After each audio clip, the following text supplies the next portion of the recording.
Skrulls are the bad guys.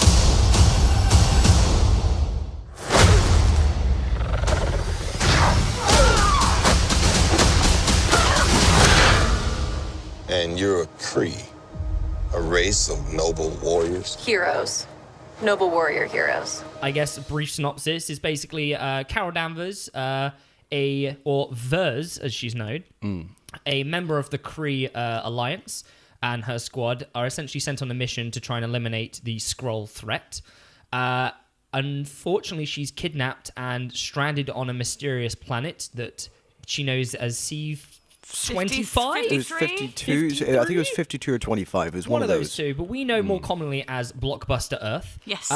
In which she counters a young Nick Fury, Coulson, Nick Fury, yeah. Coulson, and various members of an early version of S.H.I.E.L.D., and they attempt to eradicate the Skrull threat from their planet.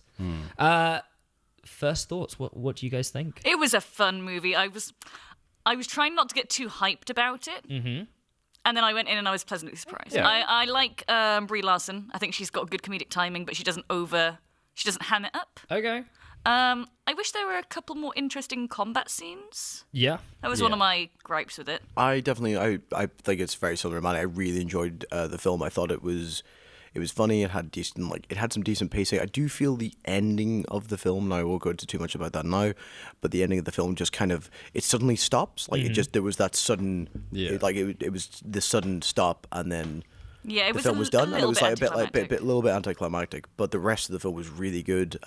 Brie Larson was great. This is the first sort of origin film we've had, maybe since officially, I would say, Doctor Strange. Because Black Panther wasn't really an origin movie, in the fact that we'd seen him a lot in Civil War. Civil War, that's right. So we kind of knew his deal going into his film. First origin film since, I guess, 2016. What do you guys? How did it feel going back into an origin film? I do like that they don't really start with that. They kind of just let it be. They let the origin kind of come out as the film goes, as opposed to having this like 20-30 minutes at the start of the movie where the character doesn't have the powers or is setting up why they get these powers. Rather than that, they just go straight in, give them the powers, and then they let the movie as it goes tell what'll happen. I thought I was going to get really pissed off with the revealing story. Yeah, it was done well. Like as you were saying, she sort of starts out already, and then you learn what happens as she got her powers. Like it's not like Spider-Man where you have to wait until the spider bites him. Yeah, and there goes Uncle Ben. Exactly. Yeah, right. It was kind of more Deadpool, with less of the obvious flashbacks. It was here's our story, and then we'll kind of feed in the how it all came about, and that's part of the story, is how did she develop these powers, and you're given hints to begin with, but you meet a kind of very early inexperienced Carol Danvers, I would say, to begin with. Like she has these powers, but she doesn't really know how to use them, why she's got them. She's just so like aggro and doesn't think. She seems to have at least more than the basic grasp. She's not starting at like zero. She's somewhere in like the 5 to 6. But she hasn't quite got there yet to get up to those. Power-wise, she's like Thor from the first Thor, I would say. Until by the end, she's like Thor in Ragnarok. Yeah, absolutely. Unfortunately, it didn't engage me the way I wanted it to. I really, really wanted to like this movie, and I was the same with you, where I hadn't, Maddy, I hadn't watched any trailers too much. I wasn't trying to get pumped or hyped for it. I was just kind of, let's just let this movie happen. And go into the next phase of Marvel movies. I really wanted the movie to just grab me a little bit more at the beginning.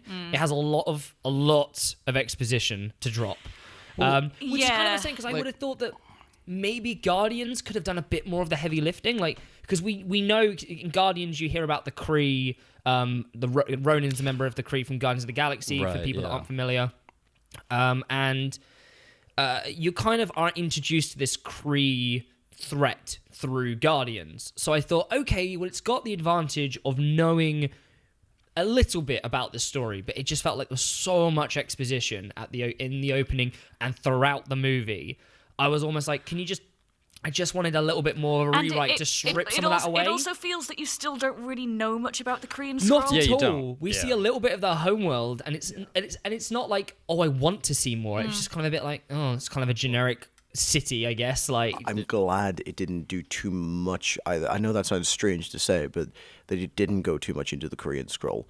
When it like the bits it does, I enjoyed. But I kind of feel like that there's something that it's now we could set those like races up for more stuff in the future, and I kind of feel like that was a good way of bringing them into the fold. But the thing I enjoyed a lot about it was, unlike the first Thor movie, where you want to spend more time in Asgard and then it kind of kidnaps you back to Earth, and you think, like, I wanted to see more of the other place. This movie, whilst the majority of it happens on Earth, I wasn't there going, oh, just go somewhere else. Like, I was enjoying everything that happens it was on a nice Earth. setting. It's like part of the charm that it was in the 90s. Yeah. Yes. Yeah, it was, Like, instead of just going back to modern day. It was a little bit ham-fisted sometimes. Do you Blockbuster. know it's the 90s Blockbuster yet? video. I mean, but like in the 90s, Blockbuster was everywhere, so it's like it's not unlikely. So we just need more blockbusters And it in had the a movie. lot That's of what we as need. many 90 movie references as they could get in Yeah, as it's possible, which was. But I gotta say, I was chatting to you about this Yes, on we Facebook. had a bit of So a back and forth this morning. It was nice not only to see Samuel Jackson back for the first time properly in a movie since 2014, but I think this is his biggest role to Altogether. date. Out of Absolutely. all of the movies he's done, he's not been in a movie this and bear in mind in the credits, he's the second billing. Well, he's character. definitely the co-star of that film. Like, Yes. Like, he's not a Yeah. supporting role. Which Like, I wasn't it's like- expecting, because I was expecting him to be a supporting role, Yeah. not to Yes. have such a major role. And I'm really glad we got to see a younger, more open Nick Fury. Absolutely. Yes, Like, And starry-eyed. a more inexperienced. more open Nick Yeah. Fury. yeah, well, I mean, like in the other films, he's a sort of like gruff, sort of like he's grizzled, like, he's very jaded. seasoned guy. Yeah. Whereas in this, he's brand new. he's loving Like, it. And you know what? Like, you learn a lot more about the character as well. Yeah. And like, it's actually he's really, really likable. Not to say he wasn't likable in the other films, but like you get to know him a lot more. That's the perfect way to sum up how he was in that movie. It's like watching him again in the 90s. And the weird CG that they had for the de-aging. At first, it was like, ugh, but then like as he was in the film more, I feel like I got used to it. Yeah. Whereas I think we said this as well, that Coulson, like you don't Every get used time to Coulson Coulson because came- he's not. It was the hair that did it for me. Was it the hair? I think it was definitely the hair that did it because like he had way more hair than he did in the other films. And I was like, okay. For me, it was this one bit where he's looking down on a staircase. He's like pointing his gun, and there's just something about his face placement on his head That just this looks just doesn't off, look yeah. quite right. He's almost like Okay. his head is. It's almost like they shifted his head down like half an inch, so his face isn't quite where it's supposed to line up on his own head. Oh, dear. But in terms of, I guess, the main character, so Brie Larson, you obviously said that you really enjoyed Yeah, her performance. I like Carol Danvers. What about you two? What's your kind of feeling there? I thought she was great. Like, I think she fits in with like sort of like lightheartedness like, of like Marvel films. Yeah. Can be. Like she wasn't too like serious. Yeah, it wasn't too broody. It wasn't too broody. Yeah, absolutely. Yeah. I thought she was a good fit for the role. It was lighthearted, but it wasn't comical like a lot of other Marvel movies. Like Yeah. she delivers wasn't gag a lot. minute. Yeah, Yeah, she delivers definitely. a lot of her performance very straight. Yeah. There were certain lines. It was mainly towards like the more dramatic moments. Something about her delivery, but I felt like that was a problem with it. I couldn't decide because I felt like that was a large problem with a lot of the Kree characters. Their delivery for me sometimes didn't hit the mark and Yeah. felt a little bit cheesy, and I couldn't decide if that was the way they were directed. I know it's not the actors themselves because it's all these well-known actors who have done like really Brie good Larson's roles, got an yeah. Oscar like 2 years ago, so I know she can do better than this, or whether it's the decision to try and make them feel Less. all otherworldly. I think it might be that, like, because like the impression you get from the film is that the Kree are very, not so much droll, but like they're a lot more like they don't have as much of a sense of humor as like Yeah. people would, like humans do. Yeah, and I think for me a little bit having to follow them so much in the first act, it's like, oh my God, like I really can't empathize with them. I still do feel that one of my complaints about the movie is that the rest of the team that you have there, I was expecting more with. Yeah. And like there was only really development for Jude Law's character. Our main antagonist of the movie, which is You're referring Burt Mendelsohn, something Mendelsohn, Mendelsohn. Ben Mendelsohn, as our main Skrull villain. He was good. He's great. As soon as I saw him, because he's always the bad guy, but he's really good in this. Like, Wait, is this the guy? This is the guy that's the villain in Rogue One, the villain in Ready wearing Player the glasses. One. Yes. In the trailers, you see him as clearly a S.H.I.E.L.D. official. Ben Mendelsohn, one of the main Skrulls. He walked on screen. Fun. I love Ben Mendelsohn. I'm glad they didn't try and keep it a secret though. And for a villain, he's definitely given a lot to do. Yes, for a Marvel movie. They absolutely do, and I feel like that really worked well. For me, I enjoyed it more than Black Panther. I think it's a great start, but I wouldn't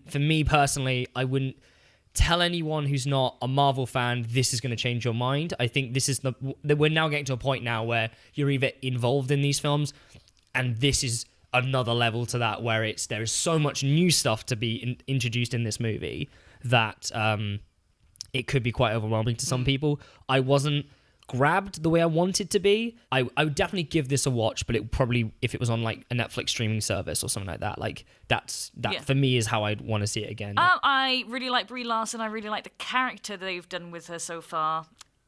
For an origin story, I thought it really like circumnavigated the boring tropes really well, way better than I thought they were with the bringing back the story over the movie. I thought it was going to get really annoying really fast. Yeah. But I was quite invested. I do wish the ending had been a bit more grabby. But yeah, it was a funny movie. It was quite lighthearted. It wasn't up there with Ragnarok or Homecoming for me. Mm-hmm.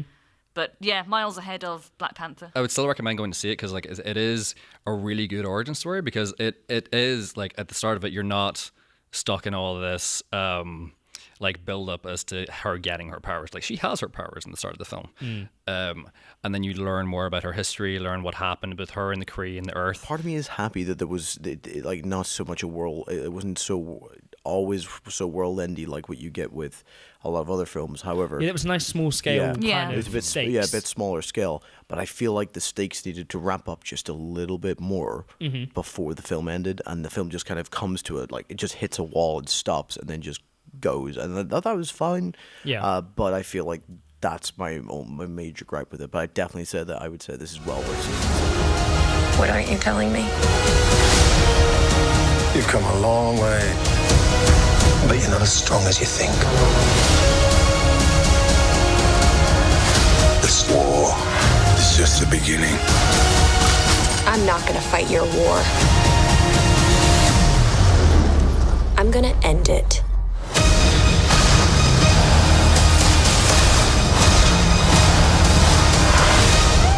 Aren't you the cutest little thing? Aren't you cute? And what's your name, huh? Fury. What's cute? I'll be back.